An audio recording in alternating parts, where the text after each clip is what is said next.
mengaku bersalah dan siap dihukum karena telah menyeret sejumlah anak buahnya dalam kasus perintangan penyidikan pembunuhan Yosua ini yang disampaikan oleh Verdi Sambo dalam kesaksiannya kemarin. Lantas, apakah pengakuan Sambo ini akan mempengaruhi putusan hakim terhadap terdakwa perintangan penyidikan? Kita bahas bersama saudara dengan pakar hukum pidana sekaligus mantan hakim, Kang Asep Iwan Iryawan, dan juga pakar gestur dan juga mikroekspresi, Mbak Monika Kumalasari yang telah bergabung di Kompas Malam. Selamat malam, Kang Asep dan Mbak Monik. Salam sehat.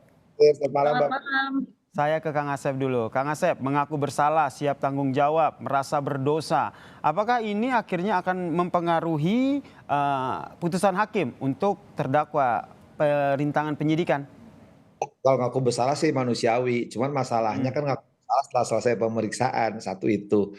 Kedua, kenapa Telat ngaku begitu ya?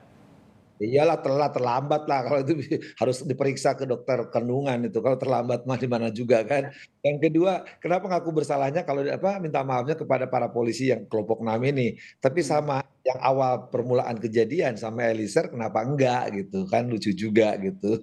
Nah, jadi masalah juga ini. Tapi saya pikir ya sudahlah, kalau di perkara OEJ ini kan ancaman hukumannya juga ringan, tapi yang jadi masalah lebih lanjut adalah kenapa Sambo minta maaf sedangkan mereka sudah di PTDH.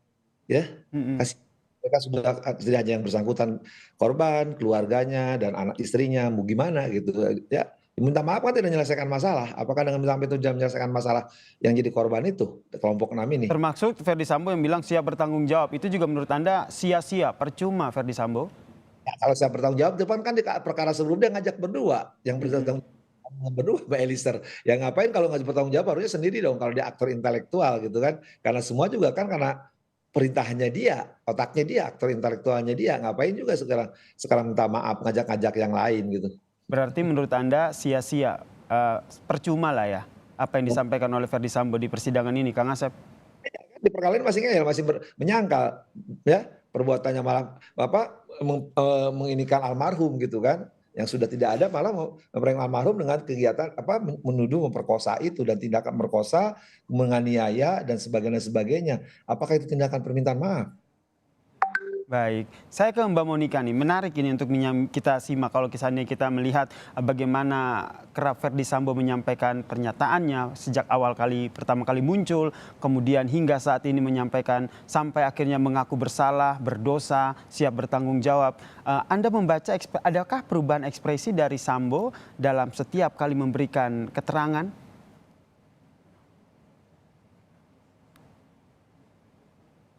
Mbak Monik? Kalau kita ikuti dari awal ya, sebetulnya masyarakat menunggu, permohonan maaf dari Sambo, ya.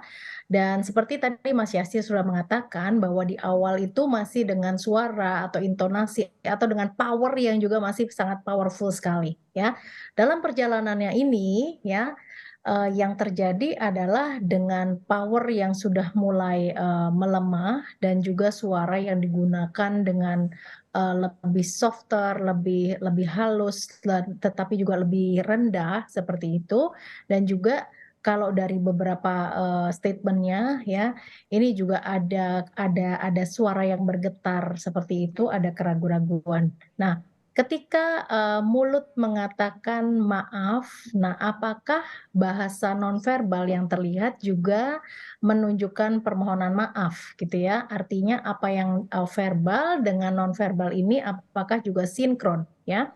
Nah, ketika mengatakan permohonan maaf ya, tetapi masih ada mikro ekspresi kemarahan yang disampaikan ya, yang terlihat dari bibir dan kemudian juga, justru seperti tadi Kang Asep mengatakan ya, bahwa, dia juga masih justru malah menyalahkan ya, menyalahkan kepada,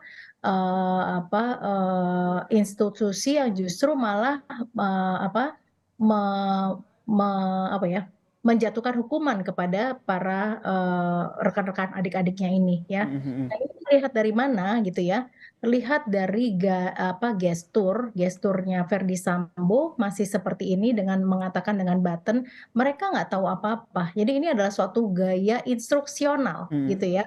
Nah seperti juga Sambo ketika, menyalahkan justru malah Eliezer, seperti itu. Nah jadi Dan ketika pertanyaannya adalah cukup tulus atau tidak sih Nah, iya permohonan. itu yang ingin dicari tahu sebenarnya. Ya.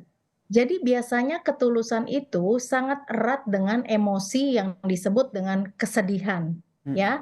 Tetapi justru yang terlihat pada Sambo adalah, permohonan maaf dan yang diikuti dengan ekspresi atau emosinya adalah kemarahan, ya.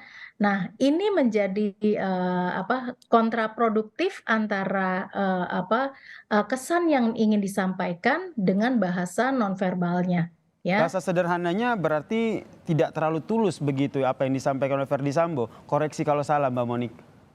Ya, jadi, tidak terlihat genuine dalam menyampaikan, permohonan maafnya gitu ya. Mhm. Padahal Verdi Sambo secara verbal pun menggunakan kata, dosa dan sebagainya sehingga seakan-akan bahwa ini adalah merupakan, pilihan kata yang sudah sangat, paling tinggi ketika seseorang meminta maaf, kemudian menyebut-nyebut dosa dan Mhm. sebagainya gitu ya. Nah, ini yang juga menjadi tidak common, secara verbal mengatakan dosa gitu ya, tetapi di bahasa nonverbalnya masih bersama dengan, emosi-emosi kemarahan, Baik. seperti. Kang Asep melihatnya nanti apakah, dalam penilaian hakim ketika apa yang disampaikan oleh Verdi Sambo terkait dengan, tadi ekspresi, gestur, kemudian terlihat ini genuine, tulus atau tidak, itu akan menjadi item-item yang mungkin dipertimbangkan hakim atau tidak Kang Asep?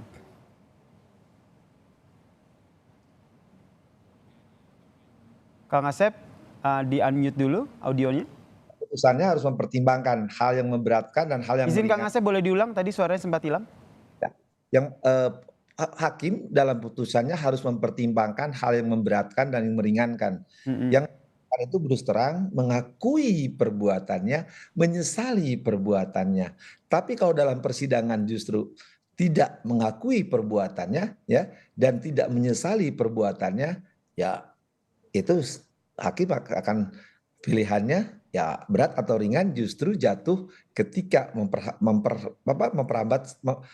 menghambat proses persidangan, jadi tidak mempercepat persidangan. Jadi di perkara X mengatakan A, di perkara Y mengatakan B. Ini kan perkara banyak berbeda-beda Mhm. kan. Saya katakan ketika di perkara Eliezer bagaimana mengatakannya, di perkara yang 6 ini tanda petik ya. Saya kira karena mungkin juga takut juga dikeroyok mungkin ya, Mhm. sama-sama karena pernah dipertanyakan di persidangan ya, kenapa kami korbankan, ingat kan waktu itu pernah bertanya semua kan, kenapa kami Betul. dikorbankan. Nah sekarang kenapa permintaan maaf itu pengulangannya justru ya di akhir gitu, bukan Mhm. di.